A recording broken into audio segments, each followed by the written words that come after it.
Bem, pessoal, vamos aí pegar nossa apostila, né?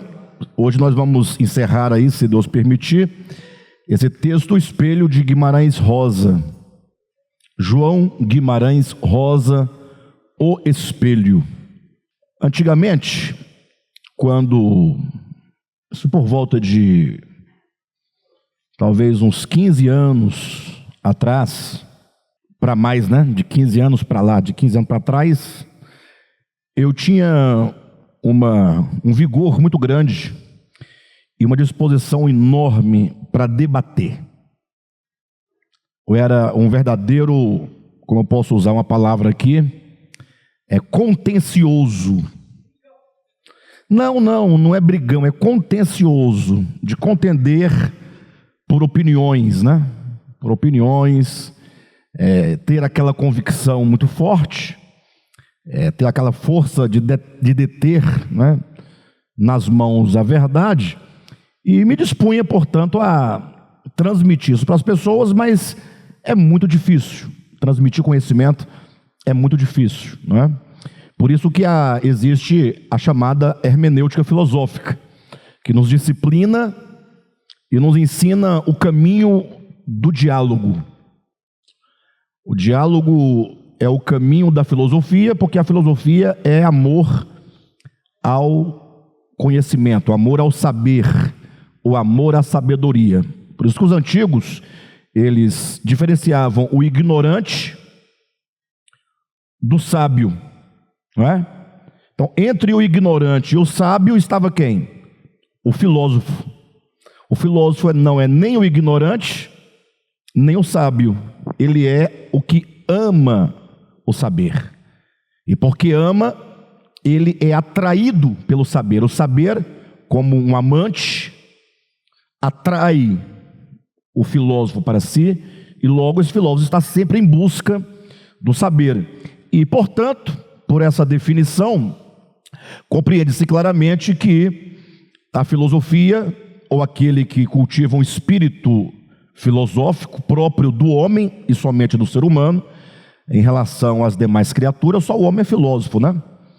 Então, nesse caso, esse caminho, ele propõe certamente um constante desejar por saber. E a única maneira de nós conseguirmos isso é por meio do diálogo, não por meio de ser contencioso, do embate, do confronto. Então, na minha vida pregressa, eu fui muito contencioso, briguei muito, positivamente falando, né? Disputei muito, contendi muito, debati muito, e os frutos foram muito poucos. Na verdade, os únicos frutos que houve, de fato, foram aqueles que nasceram não do enfrentamento, mas nasceram da disposição de alguém de ouvir, não é? Mas quando eu me encontrava com alguém que também queria ser ouvido, e alguém que também tinha a sua verdade, e alguém que também queria transmitir, aí acontecia o quê? O enfrentamento. E acabava como? Um ia para um lado, o outro para o outro lado, coração de certo modo entristecido, por falta de um êxito positivo, mas talvez com uma certa alegria, de uma sensação de considerar que saí vitorioso do enfrentamento, ou seja, meus argumentos foram melhores, consegui calar o adversário muitas vezes, deixá-lo desbaratado, desorientado, sem argumento, mas por fim não dava muita coisa. Daí eu desisti definitivamente de batalhar, decidi apenas comunicar para aqueles que desejam ouvir, aqueles que têm um coração puro e deseja ouvir, não exatamente só para absorver e seguir, mas que tem a disposição de considerar, de ouvir, de ponderar, ainda que no final conclua que tais argumentos ou fundamentações ou raciocínio não é bem daquele jeito, ou a pessoa possa discordar, mas que ela tenha se dado, né, a si mesma o direito, né, ou a chance, melhor dizendo, de ouvir. E aí foram muitos anos sem nenhum enfrentamento. Passei a evitar todos os tipos de debates. Todos. Alguém falava algo, surgia uma oportunidade de começar um diálogo e eu não falava nada, completamente. Quando foi agora, por esses dias, mais precisamente há uma semana, no caso na semana passada, na terça-feira passada, que estivemos aqui, ao sair daqui fui para minha casa, e ao chegar em casa, cansado, tinha passado o dia todo estudando, fazendo provas, preparando aula, tivemos nosso encontro aqui, cheguei em casa, aí enquanto a Jane preparava o jantar, eu resolvi abrir o TikTok e olhar as bobagens que sempre tem, né? E no meio das bobagens sempre tem um videozinho ou outro que, de alguma maneira, nos leva a alguma reflexão. Mas daí me deparei com uma live no TikTok que estava acontecendo, live, lógico, logo ao vivo, né? E o assunto era sobre o milênio, reino milenar. E eu gosto muito de escatologia, eu ouvi naquele pessoal conversando ali e tal. E aí, não sei se vocês sabem, mas tem a opção de quem está assistindo aqui ao vivo, de solicitar pedindo para subir, para participar ao vivo na live. E aí não sei o que deu na minha cabeça, não sei qual foi o bicho que me picou, e eu então solicitei a subida e o rapaz me aceitou. Daí, isso já era por volta de umas quase 11 horas da noite, essa nossa conversa foi até de madrugada. E foi uma experiência bacana, né? Bacana. E quando eu fui subir, que eu pedi para subir, eu escrevi no comentário assim: olha, gostaria de participar da live, peço que me aceite aí, que eu suba aí na sua live, e eu não quero ensinar nada, porque o debate estava bastante quente, né? Entre as pessoas que participavam, eu quero apenas perguntar. Apenas perguntar. Ou seja, eu ia desenvolver o quê? Desenvolver a arte do diálogo, não é? Tentar construir um caminho hermenêutico de perguntas e respostas para se ver se porventura despertasse alguma curiosidade, se alguma luz brilhasse, se alguma coisa acontecesse. Conclusão, perguntei e nada, né? Ele dava as respostas, eu trazia a contra-resposta com uma nova pergunta, mas todas as respostas dele sempre muito dogmáticas, que não satisfazia a exigência do texto. Mas como eu me propus somente a perguntar, eu não podia interferir para tentar explicar o texto, senão eu iria de encontro à minha própria palavra, que eu disse que só iria perguntar. Mas quando chegou a uma certa altura desse nosso enfrentamento, diálogo, melhor dizendo, ocorreu que minhas perguntas foram sendo bem colocadas, bem articuladas, e houve um silêncio na live, pararam de falar, e alguém me perguntou: tudo bem, tá, então como é que você entende isso? Quando ele colocou dessa maneira, eu falei: bem, então agora eu fui solicitado a falar, e não somente a perguntar, logo eu estou no direito de falar em razão da pergunta. E comecei a falar, e aí o negócio foi para frente, aquele silêncio total, absoluto, só eu falando, por isso que demorou muito. Aí vocês sabem, quando eu começo a falar, a coisa anda bastante, né? Enfim, acabou aquele dia, concluí, eu fui dormir às 4h30 da manhã, fui deitar, dormir não, né? Quando você deita, até você chegar naquele relaxamento do corpo e da mente para poder dormir, demora ainda, para mim, sobretudo, muito tempo. Enfim, passou, tudo bem. E depois, no dia seguinte, quarta-feira, estive aqui, à noite, isso da semana passada. Quando então eu estava aqui, preparando, ligando o microfone para começar nosso estudo de quarta, alguns irmãos estavam aqui em volta da mesa, estava o irmão Raimundo, o irmão Almir, né? Outros irmãos também, que eu não me recordo exatamente agora, e eu lembrei do que aconteceu e comecei a contar para eles, né, o que havia acontecido no dia anterior. E aí o irmão Almir falou assim: mas como é que é esse negócio de live? Você pode subir e falar? Ele não sabia o funcionamento do TikTok. Eu falei: não, vou te mostrar agora. Aqui sempre tem live o dia inteiro aqui no TikTok. Então eu vou achar uma live para ilustrar para você, te mostrar como é possível. Não ia pedir, mas é mostrar o botãozinho, né? Solicitar para subir. Quando da primeira live que eu abro, onde era a live? Do indivíduo com quem eu falei na noite anterior. E ele estava falando no exato momento em que eu abri, dizendo: pois é, ontem entrou aqui um camarada demagogo na nossa live, dizendo que não sabia nada e que queria somente aprender. Mas quando menos esperou, ele estava pregando na nossa live, ensinando na nossa live. Eu achei desonesto da parte dele, porque eu não disse que não sabia nada e queria aprender. Eu falei que eu não queria ensinar nada e só queria perguntar. É diferente de não saber nada e querer aprender. Mas talvez foi o modo como ele entendeu, né? Eu não quero ensinar, eu quero perguntar. Pode ser que ele tenha entendido que eu tenha dito que eu não sabia nada e só queria aprender. Pode ter esse sentido, não pode?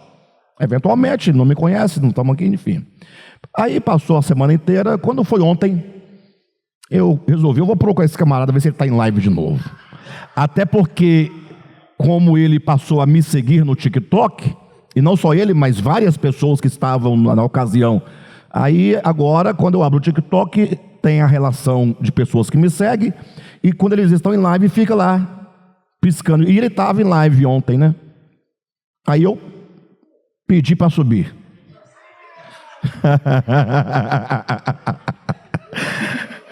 Pedi para subir.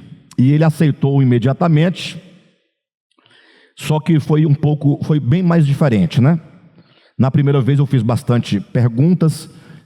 De fato não houve nenhum enfrentamento na primeira vez, até porque eu não tenho mais a disposição. Mas ontem foi para fechar e eu chegar a uma conclusão, por isso eu estou contando para vocês isso. E ontem então eles estavam conversando, né? Começou o assunto sobre o Rick Lázaro, né? Se é parábola, se não é parábola. E eu quase não entendo desse texto, né? Do Rick Lázaro. E aí eu fiquei só ouvindo, não falei nada. Ele me permitiu subir, eu fiquei calado, ouvindo eles falarem. Até que falou: não, agora vamos deixar o Alexandre falar. Fala, Alexandre, alguma coisa.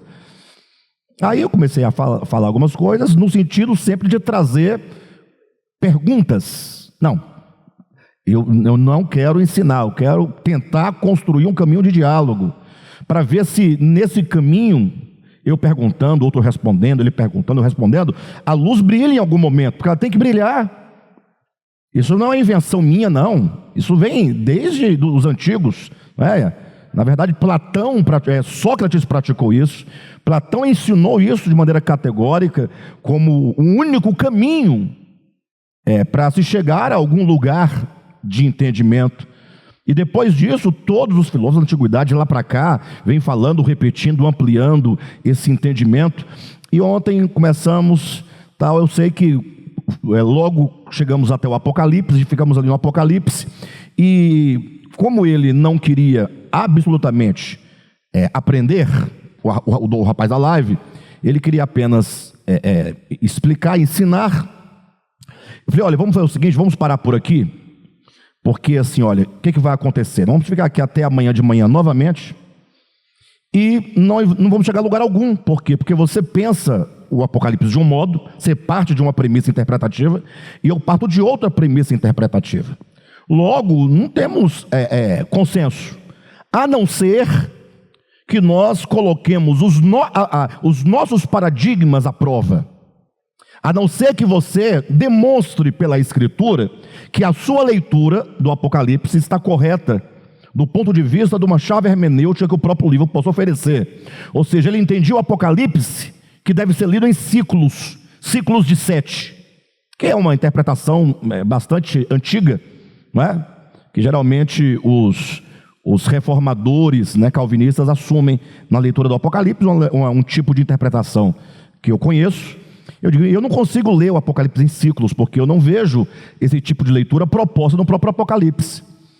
E aí ele insistiu que era em ciclo, que qualquer outra leitura era carnal, qualquer outra leitura não era de Deus, qualquer leitura era falta de visão do Espírito Santo e tal. Aí ele perguntou para mim assim: veja, Mas o Apocalipse não depende, porque eu queria um texto, eu queria que ele me desse um texto dentro do Apocalipse, que nos direcionasse, leia assim, leia nessa direção, porque como o livro do Apocalipse é um livro simbólico, logo ele abre margem para muitas interpretações, ou para vários modos de leitura e interpretação, e nós temos que chegar no consenso. Nós temos que chegar no consenso.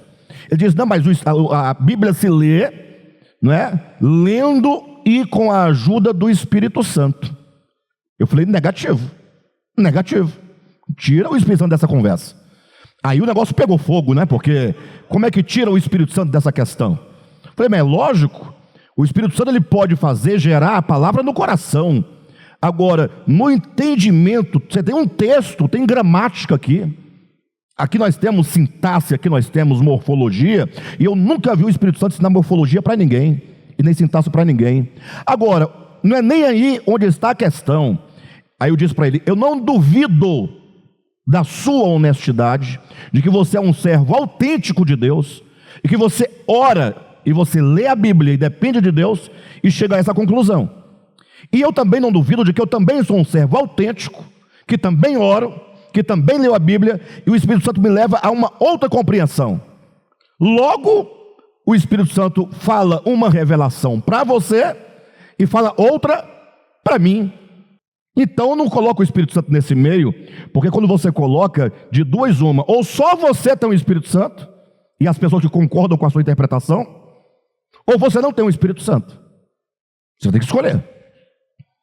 Porque se é o Espírito Santo que ensina esse aspecto de leitura, e você chegou a essa conclusão e você está certo, logo todos os que discordam dessa leitura não têm o Espírito Santo. E se nós aqui temos o Espírito Santo, logo vocês não têm. Ou então o Espírito Santo é um arruaceiro, está criando problema, criando situações difíceis, é equivocado, é bipolar e etc. Então eu falei para ele, então eu não vou mais avançar na minha conversa, mas nenhuma palavra até que você me mostre um princípio de leitura dentro do Apocalipse. E o pessoal na rolagem, eles chamam de rolagem, que fica ali, porque vai girando, vai rolando, o pessoal que não está ao vivo, mas que está participando, escrevendo, está só assistindo, é o chat, né? Ali o chat, enfim, não importa. E aí então, eles chamam de rolagem, né? Vocês que estão na rolagem e tal, etc. E eles dizendo, deixa o homem falar. Ele quer apresentar o texto. Aí o dono ele fala para o dono da live, você não quer deixar o rapaz mostrar o texto? Porque eu dizia, se você não tem, não diga que não tem no livro. Diga, eu não tenho. Agora, no livro tem? Se tem, me mostra. Eu pedia para ele me pedir. Fiquei mais de 2 horas dizendo, peça-me o texto, porque eu não vou apresentar o texto se você não me pedir, tentando ensiná-lo a perguntar. Conclusão, ele perguntou? Não perguntou. Eu disse, então eu vou descansar, que hoje eu não vou dormir 3 da manhã não. Eu vou descansar, mas já era por volta de 1 da manhã, por aí. Já era 1 e pouco da manhã. Mas por que eu contei isso para vocês? Para dizer que nós vivemos num tempo em que esse problema do diálogo e esse problema da compreensão, esse problema dos estudos, isso no âmbito teológico, no âmbito religioso, no âmbito político, no âmbito de outras áreas do conhecimento, como a literatura, vários ramos aí da áreas do saber, este é um problema incontornável, é um problema de coração. Vivemos num tempo em que todos têm a resposta, embora sejam muitas as respostas e contraditórias umas às outras, excludentes, mas todos têm a resposta. Logo ninguém quer ouvir, logo ninguém quer dialogar, não é? Você poderia dizer, Alexandre, mas você também não quer, você também não quer se expressar, também não quer mostrar? Sim, mas vamos abrir o caminho do diálogo. Você pode me perguntar e eu respondo. E você então vai fazendo quantas perguntas você quiser. Ou seja, este é um problema incontornável. Nunca tive disputa. Até porque o que aconteceu nessa última semana comigo, que é o que eu estou contando, para mim foi muito bom, porque foi um grande teste, que depois de muitos anos totalmente isento de qualquer tipo de confronto, quando eu me deparei com a situação, eu pude perceber que a minha disposição hoje é completamente outra. Deixei totalmente à vontade, meu espírito era totalmente amigável. Eu só queria, na verdade, como eu disse no início, compreender. Não que eu não conhecesse o assunto. Porque é o seguinte, se eu estudo um tema lendo um livro, calvinista, por exemplo, e ele começa a falar sobre o modo de leitura e interpretação em ciclos, eu não tenho como perguntar para ele me responder. Por quê? Porque eu estou lendo um livro. E o livro não se propõe a responder as perguntas que eu ainda não fiz. Então é uma oportunidade que eu tenho quando alguém que defende esse modo de interpretação esteja na minha frente. Eu posso perguntar para ele. Então é a oportunidade que eu tenho de compreender aquilo que pode acontecer de eu não estar entendendo. Perfeito? Porque quando eu leio num livro, a teoria de interpretação dos ciclos, eu discordo. Ponto. Por quê? Porque tudo o que me foi proposto neste livro não me foi suficiente para me convencer.